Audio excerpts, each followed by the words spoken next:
gravity attack. Where are you going, Grab? Okay. I don't like the arms.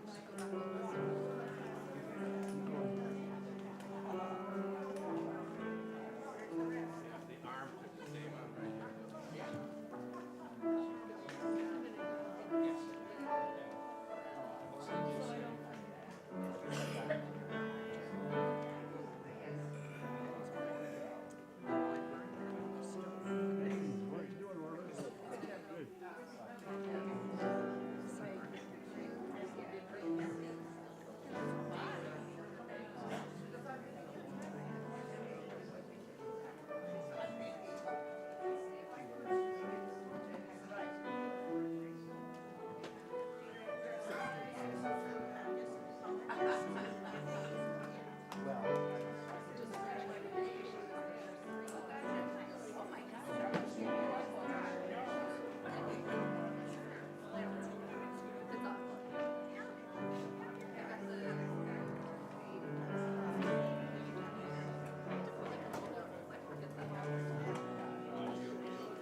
She'll be in it for a month.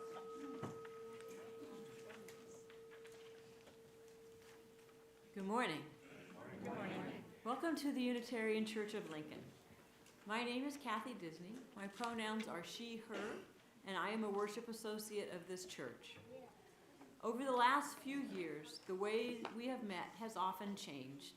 But whether in person, on Zoom, or a YouTube live stream, or some way of being that we cannot yet imagine, worshiping together is a chance to deepen our connection with the sources of meaning in our lives and to proclaim who we are and what we are about, throwing open the doors of our congregation and proclaiming the radical love and welcome that is at the heart of our faith.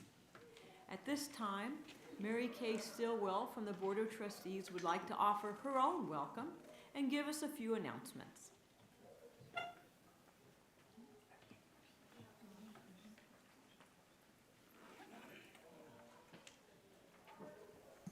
Good morning. I'm Mary Kay Stillwell, member of the Board of Trustees. I want to offer a real special welcome to anyone new who's here for the first time or maybe a repeater. Please come and talk to us after the service if you have any questions. I have a few announcements to share with the community because our community extends way beyond this church out into the world. Next Sunday, September 15th, is our Share the Plate Sunday. We'll be giving Little Free Pantries all of the loose cash and any checks with Share the Plate written in the memo line and put into the offering plate that day. You may also consider bringing something for the Stuff the Truck after service in the parking lot.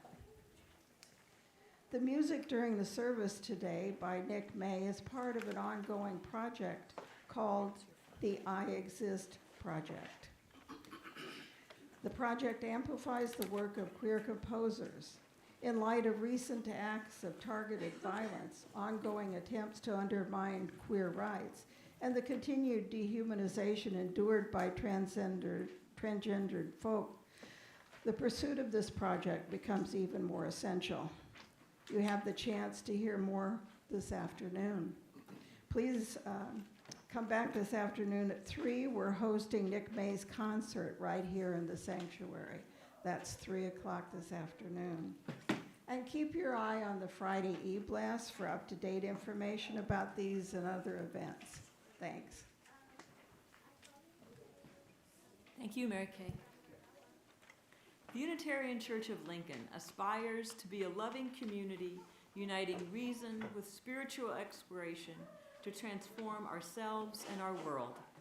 We have a big vision here, and we know that creating a loving community begins with welcome.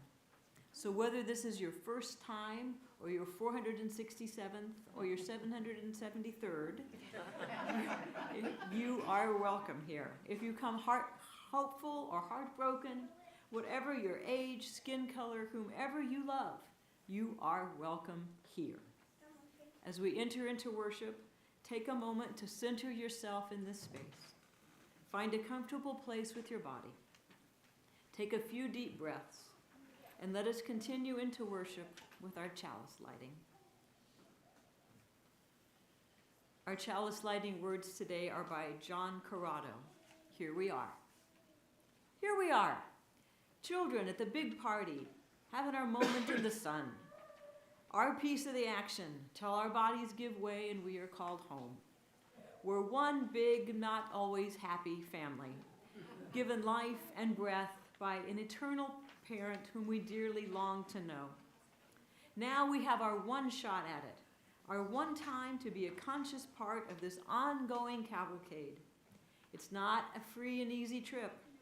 We have to live with pain as well as pleasure, temptation as well as promise, loneliness as well as love, fear as well as hope. We have to live inside a coat of skin, wrapped up in drives difficult to control and dreams difficult to achieve. And though we are guests of honor, we don't get to set the time of the party or its place, nor are we consulted about the guest list. This is our time, and there really is only one question. What are we going to do with it? We light this chalice in honor of the time we share together.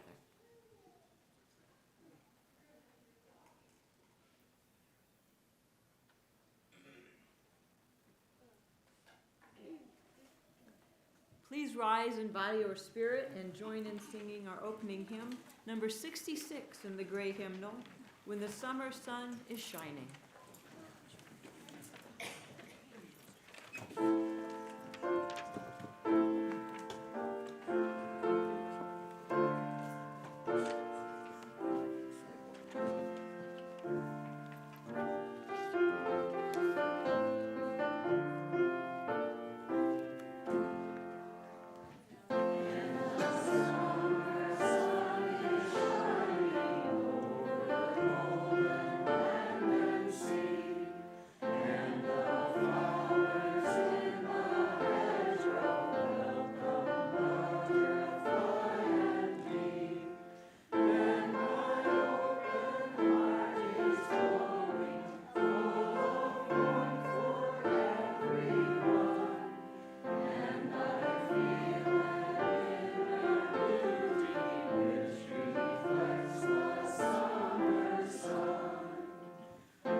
anyone young or young at heart would like to come forward for this story, you can do so now.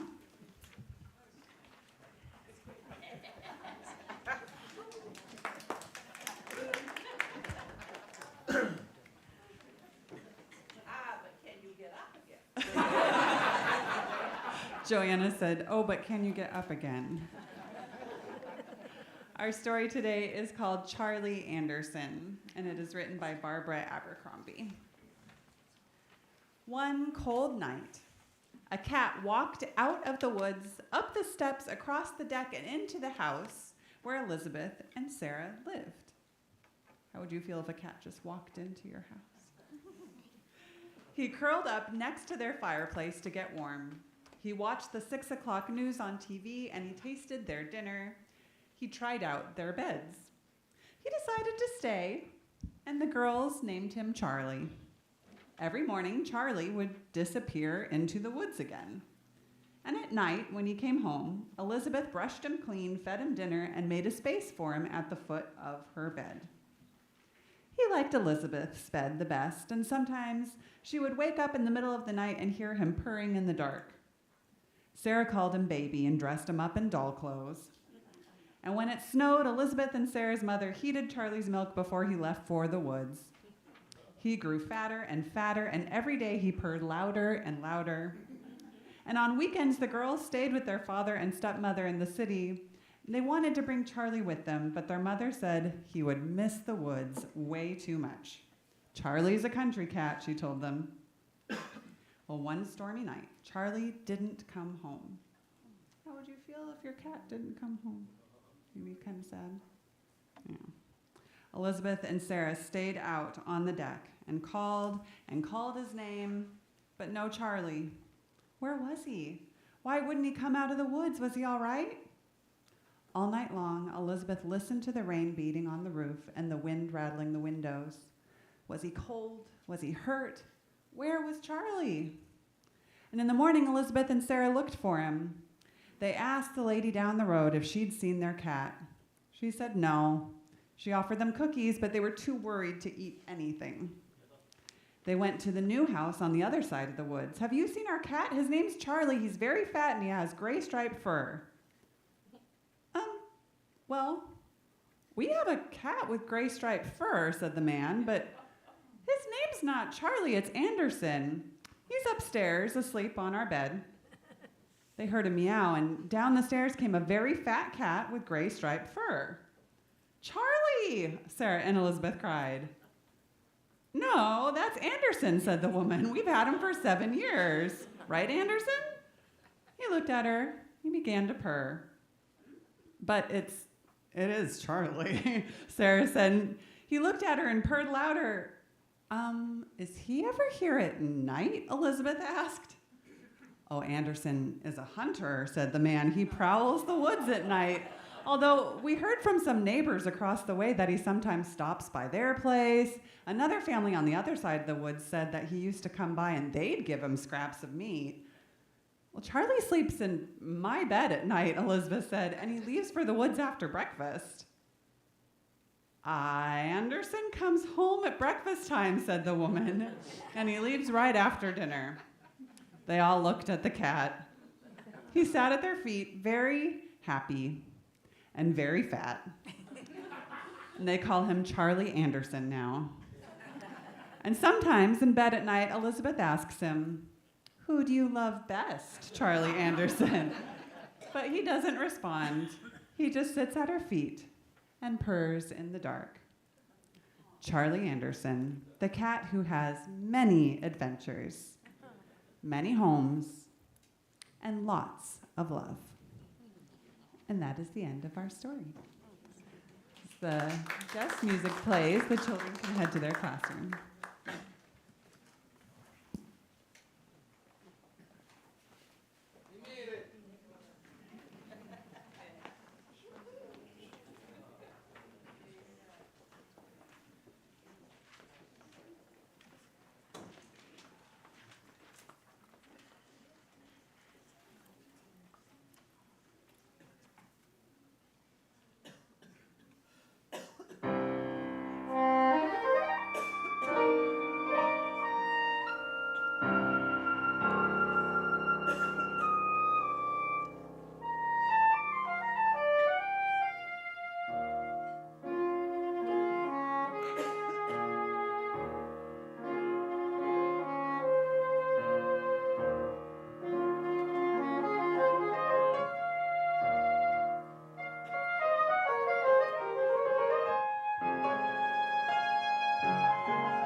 beautiful.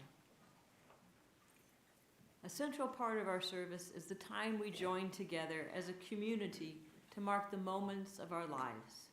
We share with one another our joys, our sorrows, the events that mark the steps on our journey.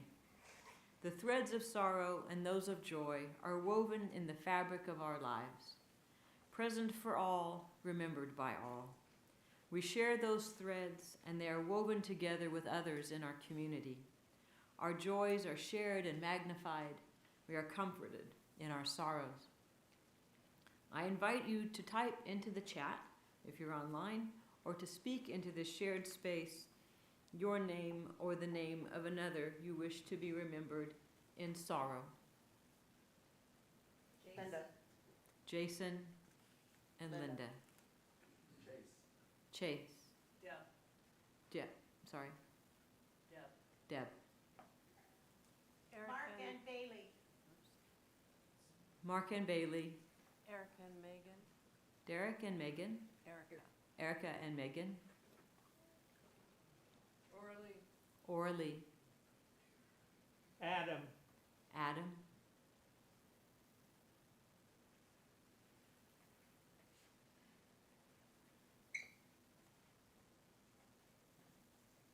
In the chat, we have a sorrow for Jill.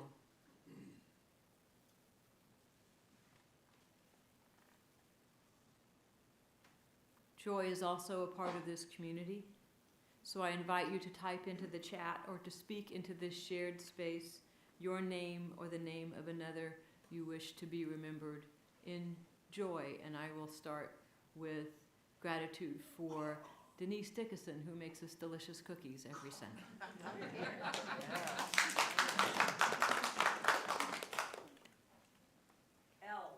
L. Come Thursday, it's our 60th wedding anniversary. Tom and Joanna's 60th wedding anniversary. I have a new grandson. A new grandson. Heading to Maine on Tuesday. Mary Kay and Frank getting to Maine on Tuesday.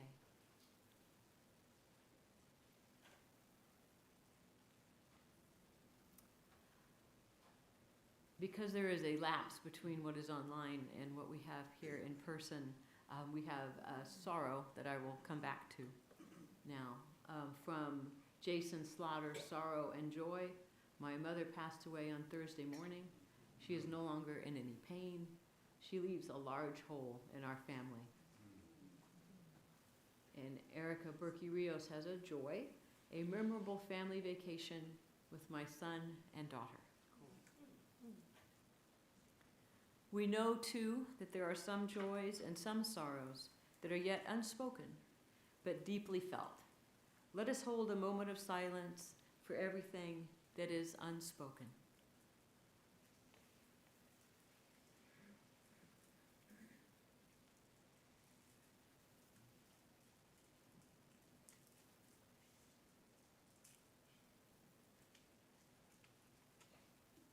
Thank you for your presence.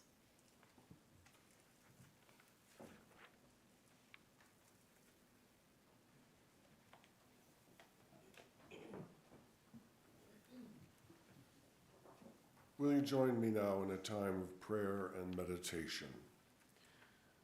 And our prayer today comes from Tess Baumberger. Let us make this earth a heaven, right here, right now. Let us create a heaven here on earth, where love and truth and justice reign. Let us welcome all at our pearly gates, our freedom table, amid singing and great rejoicing. Let no one feel excluded. Let no one feel alone. May the rich let loose their wealth to rain upon the poor. May the poor share their riches with those too used to money. May we come to venerate the earth, our mother, and tend her with wisdom and compassion.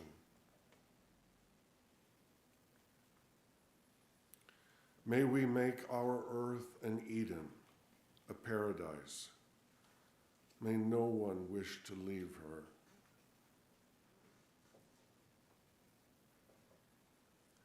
May hate and warfare cease to clash in causes too old and too tired to name. Religion, nationalism, the false god of gold, deep-rooted ethnic hatred.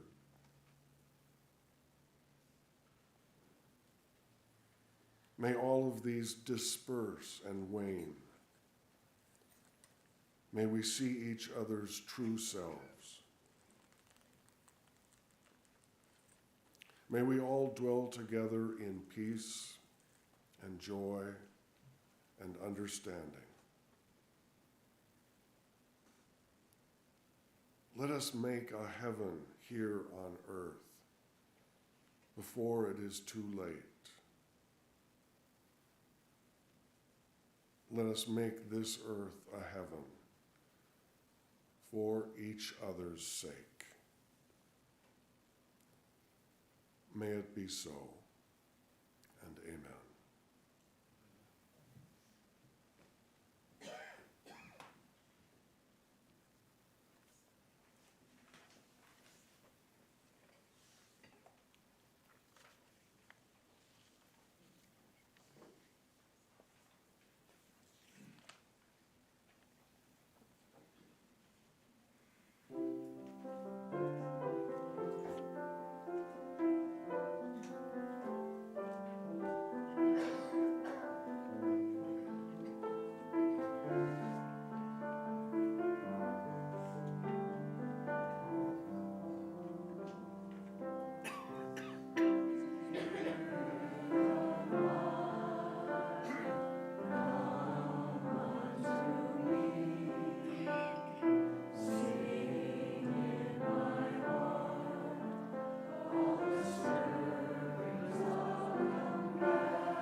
Our first reading this morning is from Growing a Beloved Community by the Reverend Tom Owen Towle. A church is not a social club, a hospital wing, a political action center, or even a spiritual refuge, although all these disparate components are part of what church is. Rather, healthy congregations are primarily sites for seeking and spreading the holy, however variously referenced by Unitarian Universalist guides, like The Deep Way by Unitarian religious educator Sophia Fass, The Conditions for Human Transformation by the Reverend Edward Frost, The Centers of Redemption by the Reverend Ralph Stutzman, and The Dealing with Ultimate Things by Reverend Barbara Pescan. Ecclesia is a Greek word for the regularly convoked assembly. It refers to folks being called out of their daily routines for a sacred purpose. Ecclesia is not an ethereal entity, but a structured, grounded reality. Through church life, we embody our holy quest. Ecclesia is a chosen kinship circle within which our convictions are refined and our commitments enfleshed. Ecclesia is holy ground. Our second reading is from Teaching a Stone to Talk by Annie Dillard. Week after week, I climbed the long steps to that little church, entered, and took a seat with a few of my neighbors. Week after week, I was moved by the pitiableness of the bare linoleum floor, which no flowers could cheer or soften, by the terrible singing I so loved, by the fatigued Bible readings, the lagging emptiness and dilution of the liturgy, the horrifying vacuity of the sermon, and by the fog of dreary senselessness pervading the whole, which existed alongside and probably caused the wonder of the fact that we came. We showed up. Week after week, we went through with it.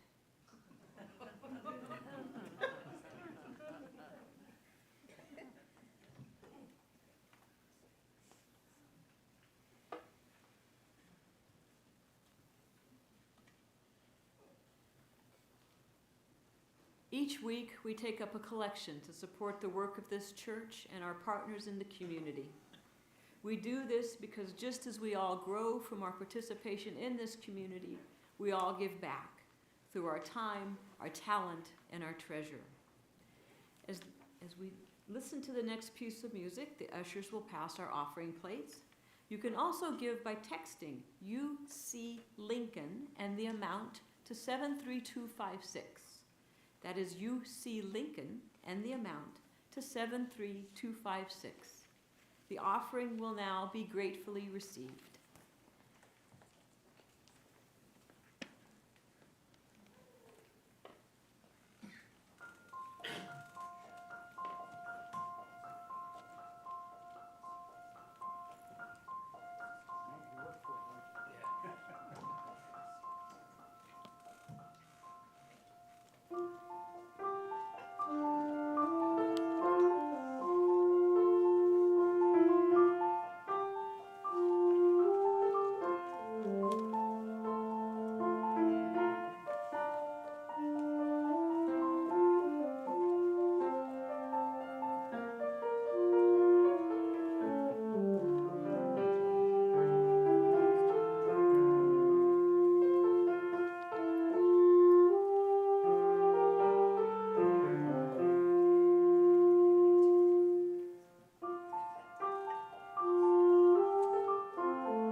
Thank you, Nick.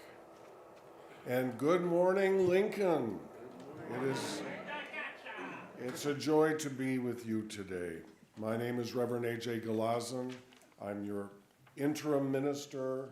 My pronouns are he and his. And wherever you are on your religious, spiritual, ethical, or questioning journey, you are welcome here. And if you are visiting today or consider yourself a newcomer, please grab a cup of coffee after the service and join me for a casual conversation right here in the front of the sanctuary. We'd like to get to know you better. I'm a rock and roll minister. I grew up with the British invasion of The Who, the Beatles, and the Rolling Stones. Rock and roll forms an important foundation of my sacred scriptures. To me, many songs are ancient and venerable texts. And be forewarned, I take comfort in quoting scripture. But just because I can say in good faith, along with AC/DC, for those about to rock, we salute you. It doesn't mean I don't care about other kinds of music. I grew up playing the double bass in school while listening to the Minnesota Orchestra. I tune in and turn on to New Age space music while I'm writing. I hum along with Buddhist chants and Hindu ragas while meditating. I love singing folk songs from the book Rise Up Singing. My body moves to the rhythm of disco and its contemporary cousin, EDM, electronic dance music. And I love how the old hymns have been given new life in our UU hymnals. I continue to be uplifted by the music in our churches. Unitarian Universalism has expanded my musical universe, just as it has expanded my theological and ethical understanding. Last year, the Rolling Stones celebrated their 60th anniversary of making music together. In an age of one-hit wonders and 15 minutes of fame, that is truly an amazing accomplishment. The Unitarian Church of Lincoln has celebrated more than 150 years of making meaning together. In Annie Dillard's words, even with the terrible singing, the fatigued readings, the horrifying vacuity of the sermon, and the fog of dreary senselessness, it is a wonder that you came, you showed up, and week after week, you went through with it.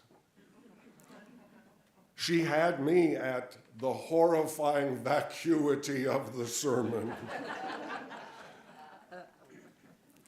Last month, on my first few trips to this pulpit, I introduced myself to you generally.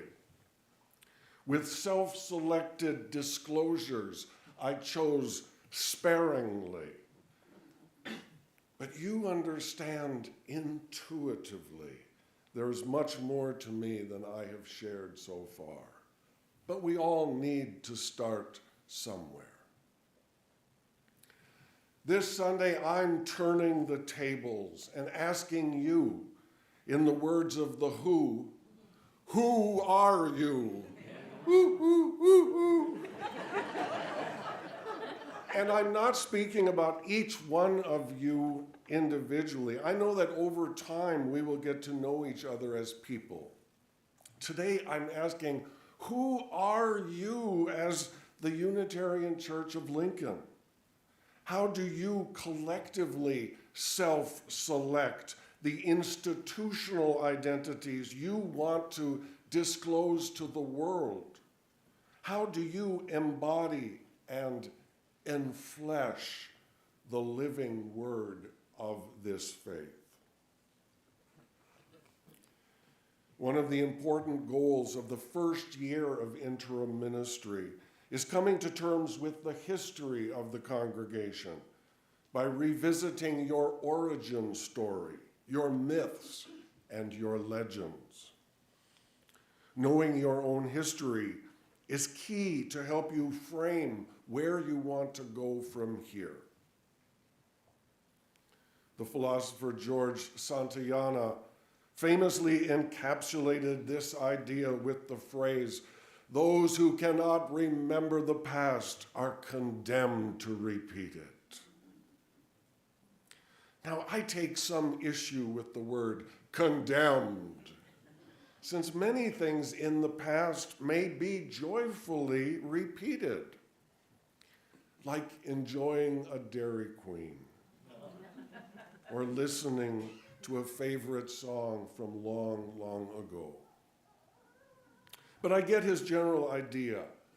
Old habits die hard, and systems, like people, can easily get stuck in a rut of repetitive motion. Since I came to you with a clean slate, I am the perfect person to ask this congregation, who are you? Over the next weeks and months, we will engage in exercises and rituals to help you tell and compile your stories. You've already done a lot of this work. This is not a one and done activity. A beloved congregation is always on the move. Today, I'm not interested in the details. We'll get to those later. Today, I want to explore some frameworks of why we gather. And so I will begin with a reading from the Gospel according to Mick Jagger. Ooh, a storm is threatening my very life today. If I don't get some shelter, I'm going to fade away. War, children, it's just a shot away. It's just a shot away. Oh, I see the fire is sweeping our streets today. Burns like a red coal carpet. A mad bull lost its way. Oh, a flood is threatening my very life today. Gimme shelter, or I'm gonna fade away. Close quote. These are angry and violent words, a cry to find shelter in the storm of war, violence, protest, and injustice. This is close to my definition of the beloved community: a shelter, a sanctuary, a place in the midst of chaos. But one person's shelter may be another person's prison. What kind of shelter do you provide here in this church? St. Augustine famously wrote that the church should be a hospital for sinners, a place of healing and a reminder of the swirling tempest that surrounds us. Some critics have called the church a museum for saints, which has been used to deride the competitive, self-conscious tendency toward acting more holier than thou. This is a convenient scale to begin our discussion. Where does the Unitarian Church of Lincoln fall? On the hospital helping side? On the museum reflective side? Or somewhere in between? This problem echoes our Unitarian Universalist history. Before the merger of our two denominational ancestors, the Universalist Church of America and the American Unitarian Association in 1961. A simplified reading was that the Unitarians were big on intellectual formality, which links up with the reflective side. And the Universalists were better with a common hospitality, which links up on the helping side. Both these strands are still active in our congregations today. And the ongoing debate between conformity and individualism continues to shake us to the core. An important part of our theology is the direct experience of that transcending mystery and wonder, which moves us to a renewal of the Spirit. Direct experience. We do not need divine intervention or ecclesiastical approval to believe whatever our hearts and minds reveal. But rugged individualism pays a heavy social price. And we are now witness to the damage that violent and authoritarian ideologies can inflict on the democratic process. And so we aim toward the goal of world community with peace, liberty, and justice for all. Knowing that each of these terms, peace, liberty, justice, need to be redefined and lived in order to make a difference. But beyond the hospital and the museum, there are other dichotomies worth exploring. Is this fellowship more of a country club or a community center? I've never been a member of a country club, but they sure look fancy and attractive from the outside. The grounds are well maintained, and the sign that says members only is mysterious. I wonder what goes on inside those walls. On the other hand, I've been to many community centers, and some of them have been a little run down, not by design, but by heavy use. Appearance is not as important as function. Community centers serve anyone and everyone, and even having a public restroom could be a godsend. Community centers welcome neighbors and visitors alike. Is this church more of a cafeteria or a gourmet restaurant? A cafeteria serves up a variety of selections, ready to go, and it's up to each person to help themselves. A cafeteria invites you to taste before asking for a larger portion.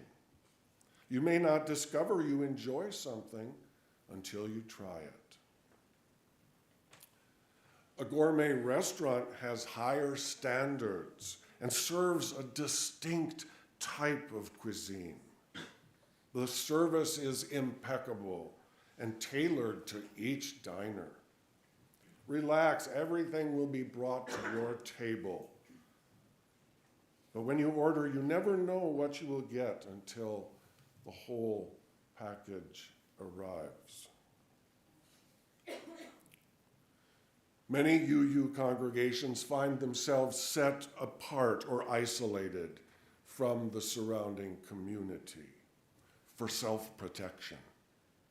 They become a hidden island of progressivism within a sea of conservatism, a blue dot within an ocean of red. So I ask you, is this church more of an island or a peninsula? An island has set itself apart from the mainland. It has a lot of edginess. Its boundaries are clear, but it can be difficult and dangerous if someone wants to arrive or leave. A peninsula shares some of that edginess, but it remains connected to something bigger than itself.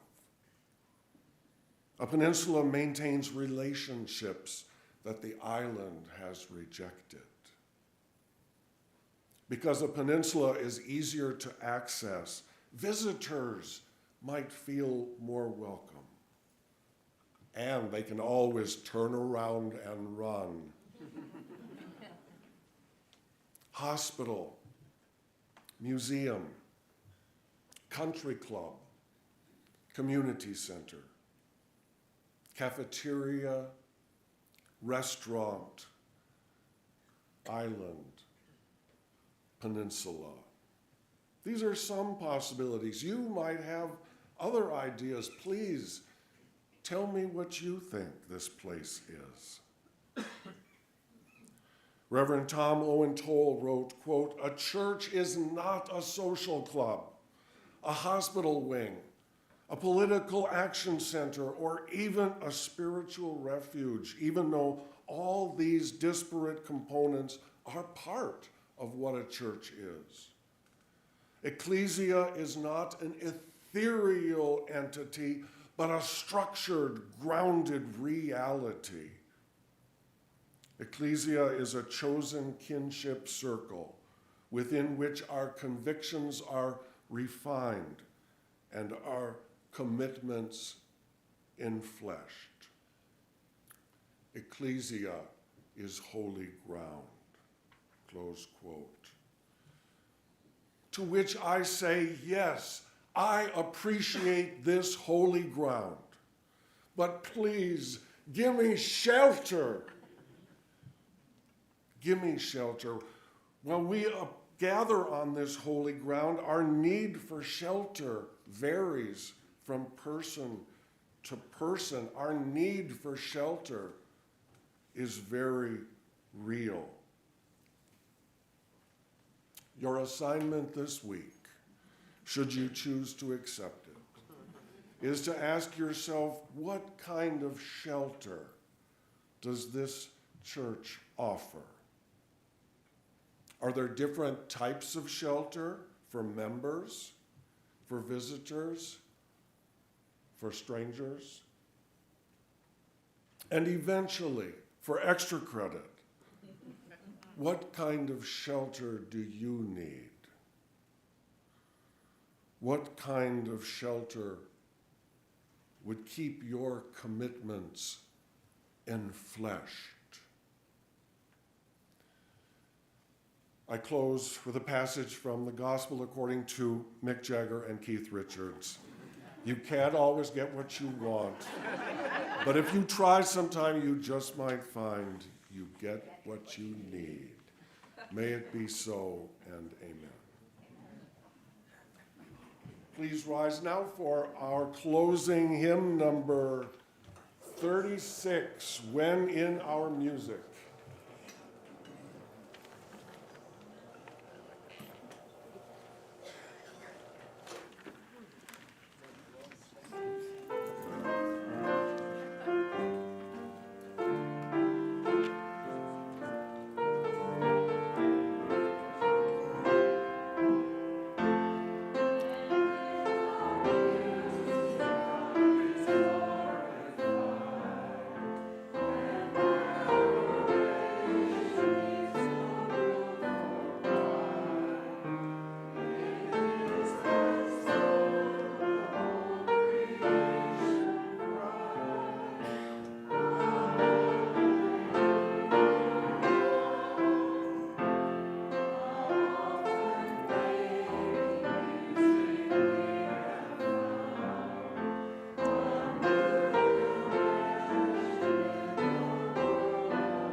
Our closing words are from Jean M. Olson.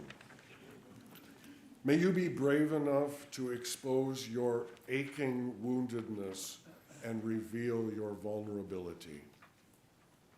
May you speak your deepest truths, knowing that they will change as you do. May you sing the music within you, composing your own melody, playing your song with all your heart. May you draw, paint, sculpt, and sew, showing the world your vision. May you write letters, poetry, biography, slogans, graffiti, the great novel, laying bare your words to love and hate. May you love even though your heart breaks again and again. And until the end of your days, may your life be filled with possibilities and courage. Go now in peace.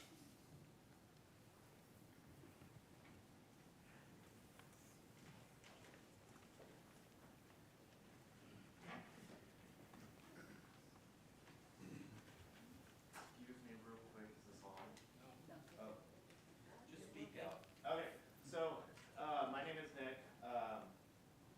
I guess I was just told real quick to let you all know that in the program that, I was also joined by Alex Lee at the piano. We'll both be here tonight, or I guess later this afternoon at 3 o'clock for a recital, featuring a lot of your music as part of the Axis project.